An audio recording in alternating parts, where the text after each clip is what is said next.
Lo más importante que el trabajador debe hacer cuando recibe cualquier tipo de documentación de la empresa, en este caso lo que me plantea es una carta de despido.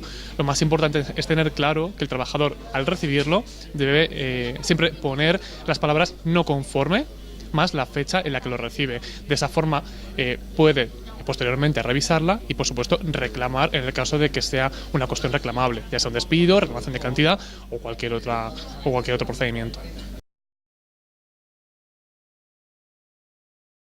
Efectivamente, es una forma de guardar las espaldas para poder reclamar de forma posterior.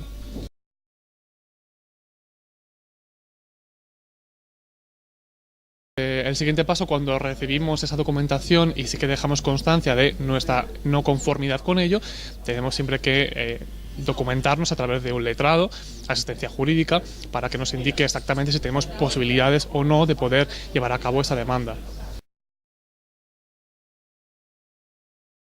El documento más importante, sobre todo de cara a la prestación de desempleo, a poder solicitarla, lo más importante es obtener el certificado de empresa.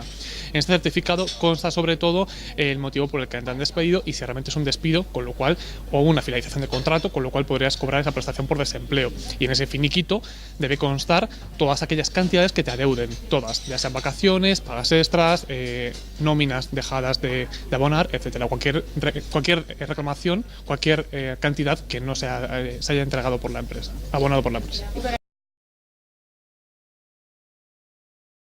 Efectivamente, cuando un trabajador voluntariamente deja de trabajar en una empresa, no tiene derecho a esa solicitud de prestación de desempleo. Tiene siempre que venir acontecida bien por un despido o bien por la finalización de un contrato. En nuestro caso, estamos atendiendo a los trabajadores a través de la Asociación Nacional para la Defensa Efectiva del Trabajador, ANDET. Podéis atender a ella a través de www.andet.org y a través de este correo electrónico os atenderemos en una primera consulta de forma gratuita para valorar si es posible o no esa reclamación y posteriormente comenzar el trámite si así fuera necesario.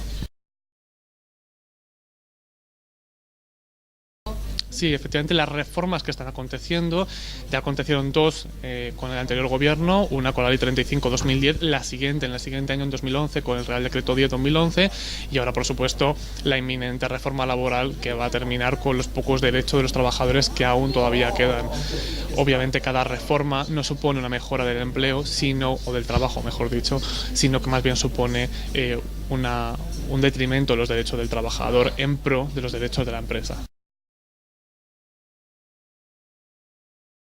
Bajo mi punto de vista no es necesaria la reforma laboral, es decir, en algunos puntos de España sí que funciona perfectamente el mercado laboral, con lo cual eso hace entender que la legislación vigente es completamente compatible con la evolución del trabajo o del empleo.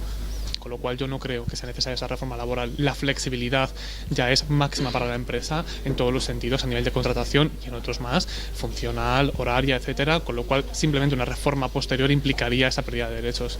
Para nada creo que sea necesaria una reforma laboral, sino una buena aplicación o una correcta aplicación de esa legislación que a veces, como antes has comentado, se utiliza de forma fraudulenta.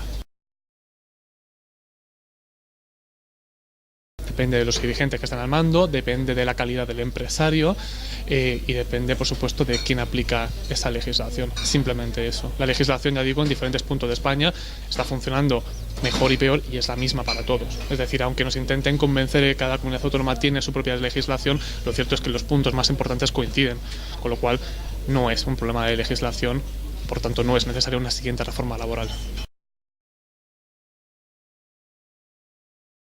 Los sindicatos simplemente están haciendo su papel. Actualmente su papel simplemente es retener en la medida de lo posible esa subvención nominativa que ya se les ha recortado en un porcentaje muy pequeño y lo único que intenta es mantener esa nominativa de toda la manera posible. Si no, no tiene explicación que ante la inminente reforma laboral que ellos mismos califican de una reforma que va en detrimento de los trabajadores y de acabar con esos derechos que tanto ha costado conseguir, no tiene sentido que a día de hoy no tengamos una protesta, una huelga o alguna otra medida de freno de esta legislación.